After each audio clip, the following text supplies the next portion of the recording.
नमस्कार शेतकरी मित्रांनो, आपण या मक्यामध्ये फवारणी करत आहे. कमीत कमी मी दिसत नाही या मक्यामध्ये.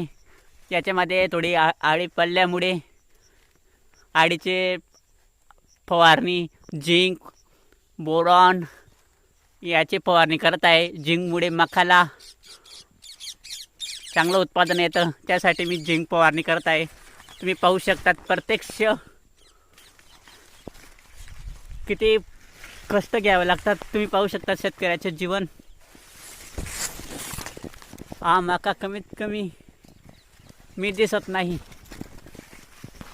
सर.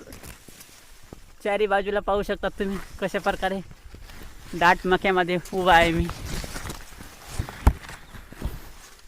झिंकची फवारणी, बोरांची फवारणी आणि आडी तिघं कॉम्बिनेशन करून मी फवारणी देत आहे.